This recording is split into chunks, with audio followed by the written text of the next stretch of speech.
This isn't just a podcast. It's a reminder of what makes America stronger isn't a headline or a hashtag. It's people, from the ones building our homes to the ones rebuilding their lives. Veterans, tradesmen, neighbors, and volunteers. Real people doing real things. Here we find common ground first, and then we work on our differences. This is the Collective Perspective Podcast, where purpose, people, and progress meet.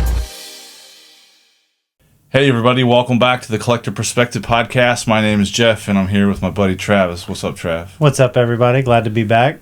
And today we're back with a friend of ours that we've interviewed. This will be his third time. His name is John Green from Operation Barnabas. What's up, John? What's up, guys? Glad to be back. Yeah, glad to have you back. Yeah. New to me, at least. Yeah. So we've had you on about Operation Barnabas. We've had you on in regards to schools, principals' perspective on things. And today we wanted to focus again on Operation Barnabas. It's been about a year or so since we've last had an update, and hey, everything grows, everything changes, like the studio here. Yeah. So could you give us, or the new time listener, a brief overview of what Operation Barnabas is, and then kind of where you've kind of started heading? Absolutely. So since 2017, we're based in Northeast Florida, but we're continuing to grow that footprint. Really just starting. We call it triage, but it's incarcerated, homeless, suicidal veterans, first responders in our area and beyond as we grow.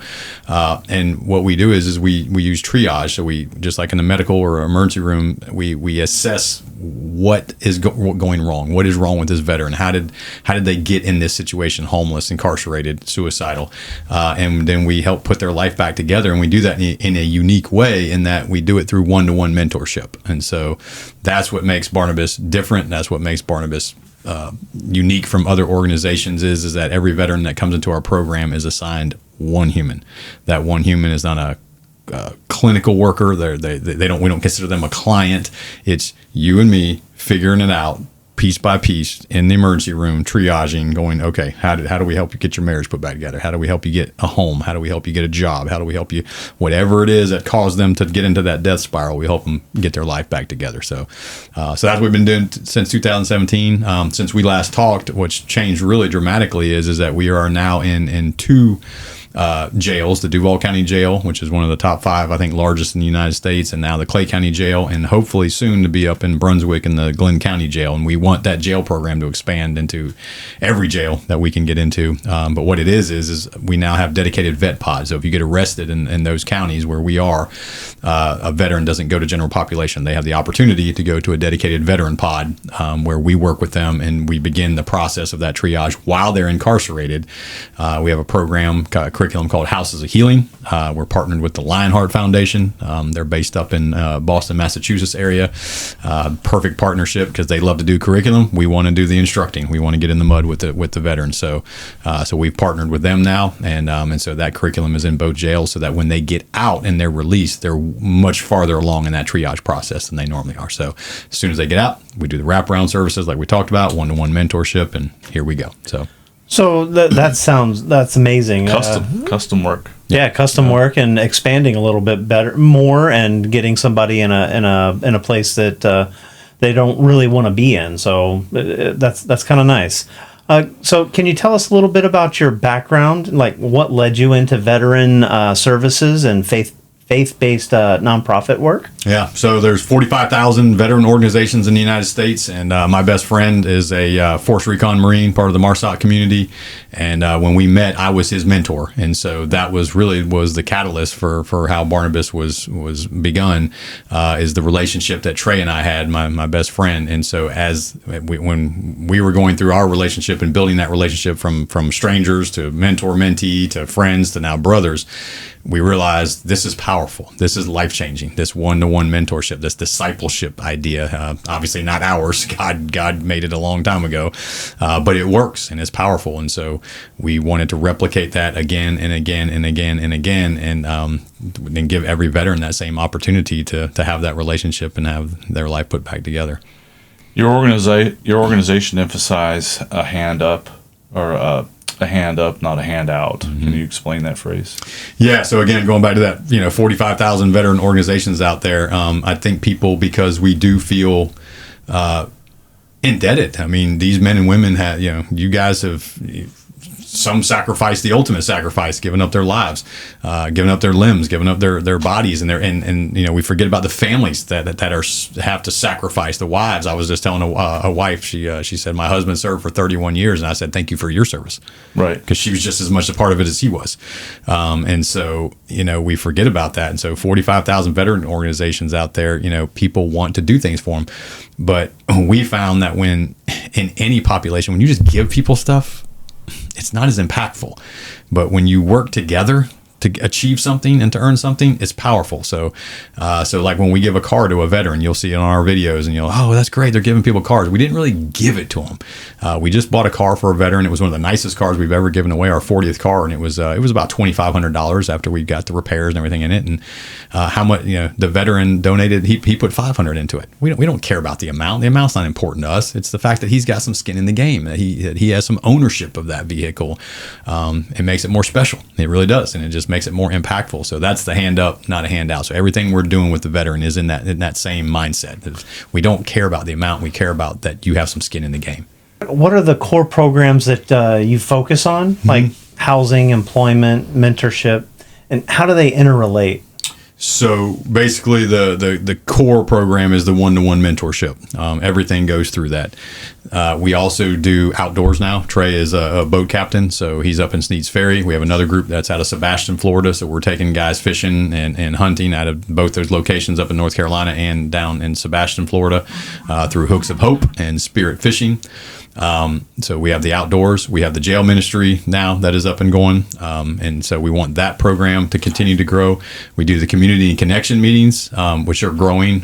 We want to have those all over the United States. Community and connection meetings are literally just what they are. Community and connection.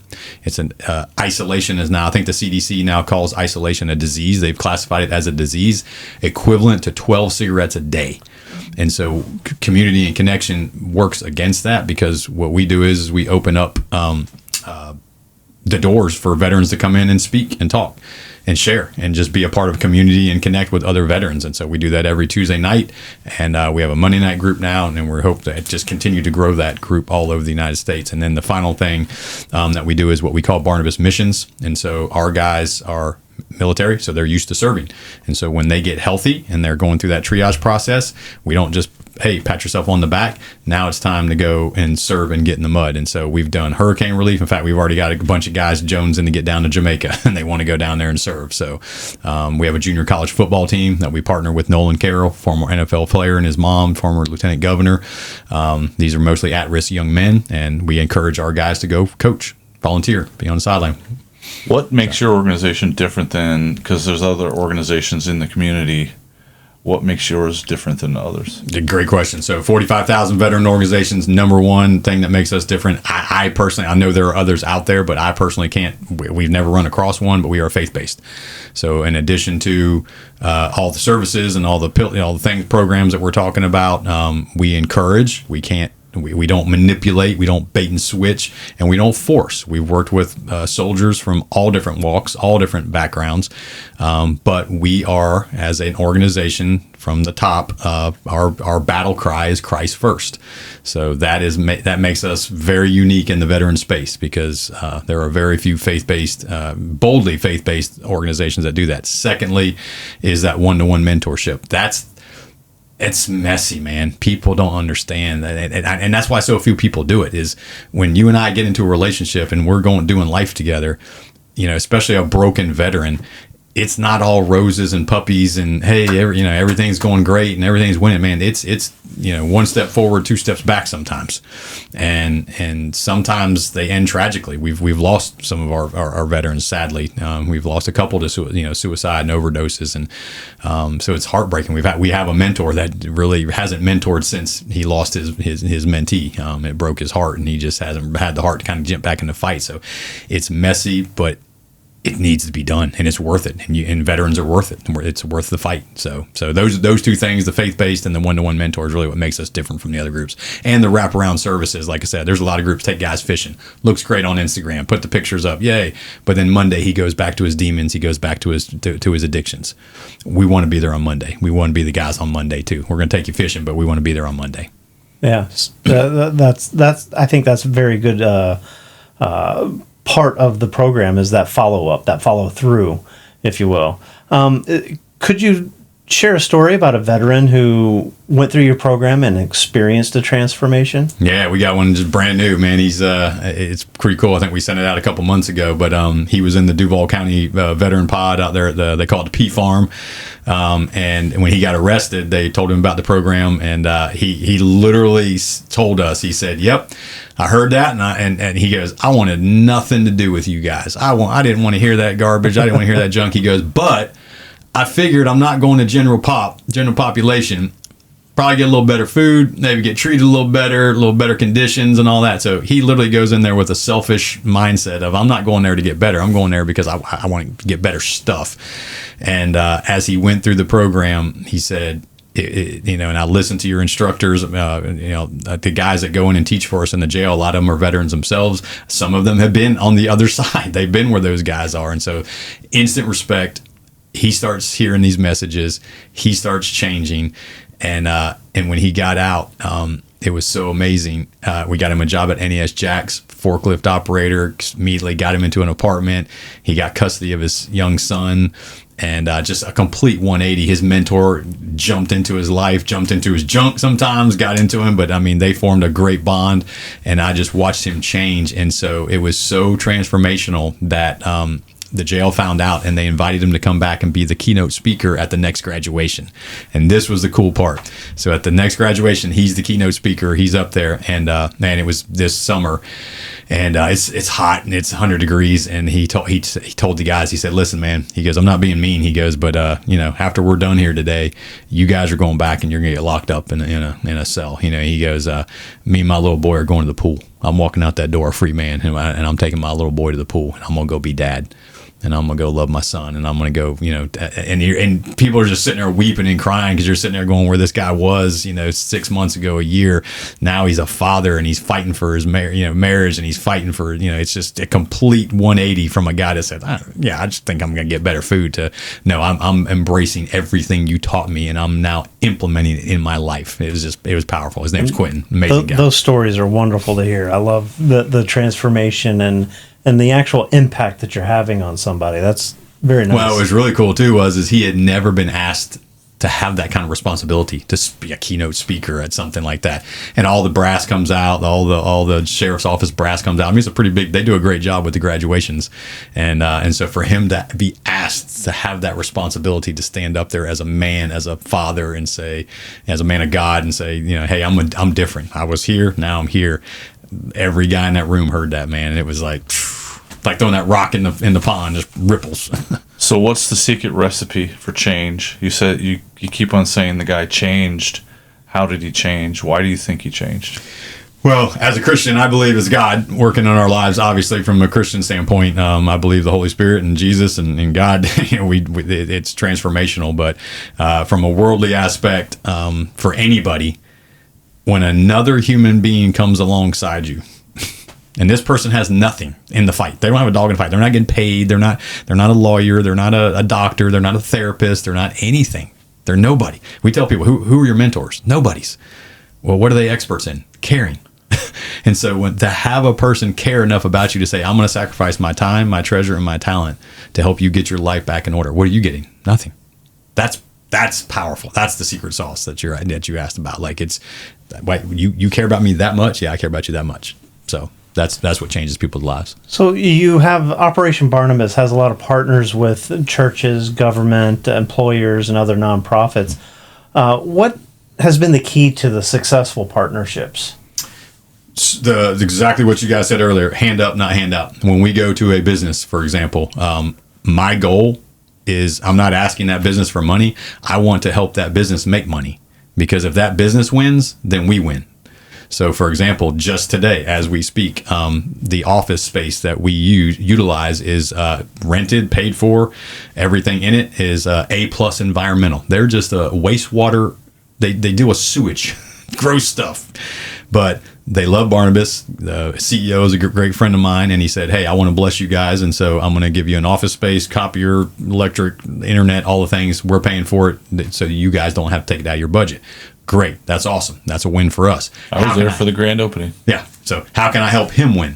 So today we went and visited. And so as I'm out networking, which I do 95% of the time, as I'm out networking, I'm listening, I'm hearing, and I strategize. And I go, I heard a guy say he has a company that does, it's long and complicated, but it's something that could help. These two companies could help each other.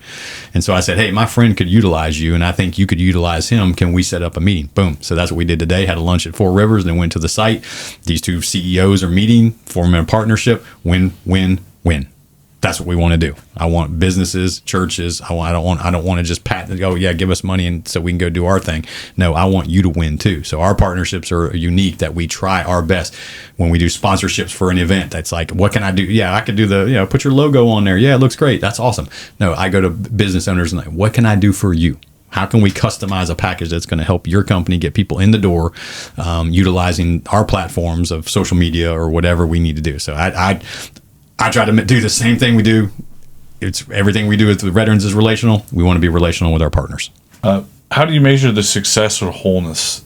So you got there's graduating out of the jail, right? But then there's graduating from Barnabas, isn't there?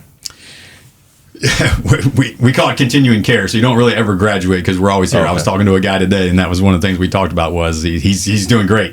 In fact, his mentor and him were he's like, oh, I have together. To leave. That way, he was like, I'm good. I don't need anything. And I said, well, we're not kicking you out, man. Like as I said, we're a family. I mean, we're a community now, and we say that we built a community, so we're here, and it was. Ironic that right after that call, I had another veteran call that I have to call back tonight. He was my first mentee after Trey. So when I mentored Trey, and Trey and I started Barnabas together, then we both started mentoring other guys. I mentored this guy, Ricky, and Ricky's been doing great for 8 years, but he's a senior adult veteran, and he just came up on some hard times, and he knew who to call. So after 8 years, I haven't heard from Ricky, and he calls and says, hey, I'm struggling. Can you guys help? So I get to call him back tonight and go, yeah, we're family, man. Let's figure this out. What you got going on, So you don't really ever leave Barnabas. You don't ever. You're always part of us, and we just call it continuing care. We're always here, always there for each other. Yep. So, what are some of the obstacles that you still face? Funding, awareness, and how do you, and how are you able to overcome them, or how are you addressing them? Funding, of course, for any nonprofit ministry is 100% always going to be a struggle, always going to be a part of the. But we have a board now that really truly understands the concept as a Christian organization of Jehovah provider. Like we trust God, and so we're going to tell stories. We're going to do the work. We're going to utilize. Treat the money and the resources, the cars, anything that's donated to us, like we want to be good stewards of it, and we're going to fight for that no matter what. We see other organizations that get big and more money starts coming in, and you start seeing nicer stuff and nicer this and nicer that. I want to work out of this. I want to work out of A+ Environmental's little office for the rest of as long as Barnabas is going, because we don't need big buildings, we don't need big cars, we don't need big salaries, we don't need big things. We just want to help. We want to make a big impact. And so we just want to be good stewards of what's given us, but that's always going to be the challenge: is the funding, the awareness, building a brand, getting your message out there to as many people. And right now it's just a very small group of people that's doing it, and we're not the best marketers or the best things, but we love coming on podcasts like this and being on doing. Anybody that will let us talk, we'll get up and share the stories of Quentin and anybody else. So, and then we let God do the rest. I know you've been the leader. Has there been any type of organizational change? I think there has, right? Yeah, we got a new board chair. Jackson Whiting has taken over as our board chair, and that's exciting. He's a F-15 pilot, was a Air Force graduate, and he was actually a kicker for the Air Force, which was pretty cool. I found him on Getty Images, and I looked at the amount they were asking. They were asking like $500, and I was like, dude, is your mom going on there buying all your pictures up there? Like, how'd you get up to $500? Like, that's pretty good on Getty, man. And he laughed about that, but flies for Delta now, but he has a vision for Barnabas, and the entire board, all of our board members do, of just we know we could stay small and kind of stay here in our little Northeast Florida little community and be impactful. We've done that, but there are 186,000 incarcerated veterans in the United States right now. And who's coming to get them? Who's coming in to rescue them? Who's coming in to give them that hand up? And we want it to be us. So we have a vision, and he has a vision to take it even bigger. Your participants, the veterans, they've learned from experience. As a leader of this organization from the beginning, what is like something really key thing that you've learned yourself from it, being the leader of it? I have learned that it's, cliche, but freedom is not free. We live in the greatest nation on the planet, and you can argue all day. There's no arguing that. It is the greatest nation on the planet. The model is the best. Do we have issues? Yeah, of course we do. The best family in America has issues in family. So yeah, but it's a great model. And that model, though, the reason why it's such a great model is because since its inception, there have been men, and now women, but there have been men that were literally willing to lay down their life for it. And that's just amazing to me. And so I put my head on the pillow every night enjoying the freedom that men and women that are in places that I don't want to go to, and I don't want to send my son, they're willing to go. And because they're willing to get in the game and get in the fight and do that, that to me that's the greatest thing I've learned is that I want to teach that to the next generation and the next generation, that because I think we lost that a little bit. I think we need to get that back. I don't care what side of the aisle you're on. The men and women that serve this country, whether they're in the law enforcement or EMT or firefighters or military, those are the real heroes. Those are the guys. We pay quarterback. We pay Trevor Lawrence 42. And I'm not knocking T Law if you're listening to this. No, don't get mad, man. But like, we pay men millions of dollars to play a boys game, but these men that go do real men things, we kind of so. Look, we're all consumers to some level, but what Travis and I have been talking about lately, and what's part of this podcast, is we're highlighting contributors to society. So again, we all consume to some level, but there are people that don't contribute at all. Mm-hmm. And what's amazing is what you and the organization has brought this organization to. Is there anybody else in other cities that, like, hey, I like what you guys are doing. Can we have it over there? Absolutely. That's the vision of the board, is that we now have a model that if you're a sheriff or a jail director or somebody that's in charge of a jail somewhere in another place, we're ready to go. We have the curriculum, and we'll find the instructors, and we'll be in your jail, and we'll start pulling those vets out, and we will get going. If you're a church and you want to open up your doors on a Thursday night for veterans and first responders to come in and have a place you can come, we haven't model for that for you. So it's literally plug and play at this point for anybody around the nation that wants to get this thing going in their place, in their city. So if I remember correctly, your background is in education. What advice would you give someone, veteran or civilian, that wants to serve or contribute or engage with veterans in a meaningful way?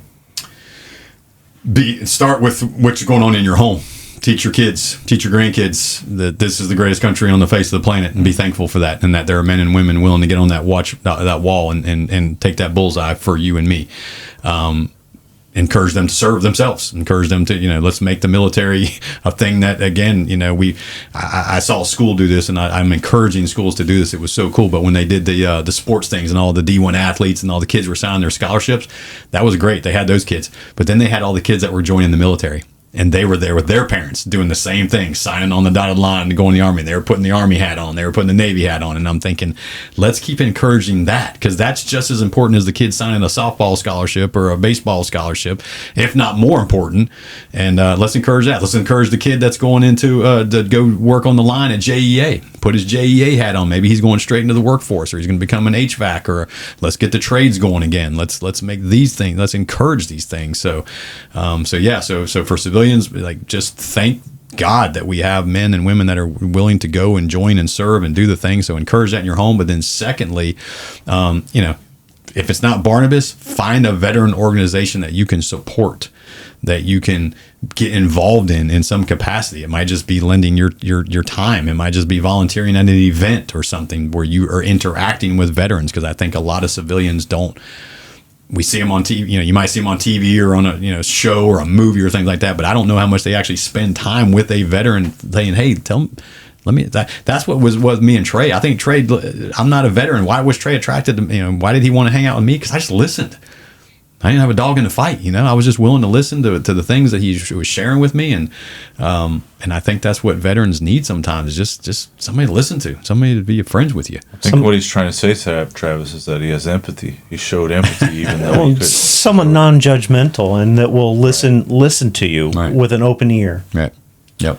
And then, of course, you've been nothing but showing compassion for veterans ever since. Right. So you can really empathize and have compassion for them. Yep. Yeah. Yeah. Where do you see Operation Barnabas in the next 3 to 5 years? Man, we hope to put a big dent in that. That 22 veteran suicides a day is the number that they throw out there. Some say it's up to 24 now, and again, research is always lagging and things like that. But whether it's 22 or 24, here's what I know: that our government has spent billions and billions and billions of dollars. Our VA has spent billions and billions and billions of dollars on pills, on things and that number's not going down. It's not, if the pills were working, if all the things that they were spending the billions of dollars on were working, then you would see that number starting to dip. It's not. It's either staying steady, or in some studies it's going higher. So to me, that is that's failure. That's mission failure. So how do we attack the problem? Again, Barnabas is small, but if we can prevent one, and we have literally prevented men and women from taking their own life. So if it's one, we'll start with one. But we hope in 3 to 5 years that it's not just one, that it's 21, it's 51, it's 101, and that these men and women not only are not taking their lives, but they're now thriving rather than just surviving. And that's what we hope. So we want to grow. We want to be in more jails. We want to be in more communities. We want the name to be more known, to there's Barnabas guys. We were just at a wellness fair here in our local area, and it was just so cool to see our local law enforcement. I was kidding with our board. Probably shouldn't say this on the podcast, but I said, hey, there's enough guys with our shirts now with badges that if you get pulled over, just say you're with Barnabas, and you might get a warning instead of getting a ticket. They love us now. They got our gear. They're all geared out. I geared them all out. So, nice. But they recognize it, and guys were coming up going, hey, can I get that new camo shirt? I got my old one from last year and I want the new one now. Can I get the new one? So just we want more of that, except we want to be able to go to Georgia and have somebody wear a shirt. We have a guy in Canada. He's the farthest away. He's somewhere in Ontario, and he has one of our shirts. So one day we're going to run. I wear the shirt once a week that I have. Nice. Yeah. Appreciate your rep. I need to get one. All right, I got the gear in the car. Nice. So if listeners want to get involved with Operation Barnabas, whether volunteering or donating or whatever, what's the best way for them to do that? So just go to the website, hit James up, our ops guy, on the text line there. You can text him or call him, or email us and just say, hey, I'd like to get involved in some capacity. I'd like my business to be involved. I want to be a partner. I want whatever it is on your heart. We do locally, and we're going to have a Zoom option. We're going to start doing what we call Discover and Connect. So it's just opportunities for people to come locally, have a lunch with us, Zoom call, jump in, and just learn about either board membership, being an ambassador for us, or join in that mentorship program. John, thank you for your service, your leadership, and just the thought of creating this organization. It's impacted thousands, and it's going to transcend, and I see it going nationwide. Every city needs this type of stuff. Is there anything that you'd want to share with us, one last thing to let our audience know before we let you go? just love your people, man. Life is short, and man, things go by so fast. And I think every day.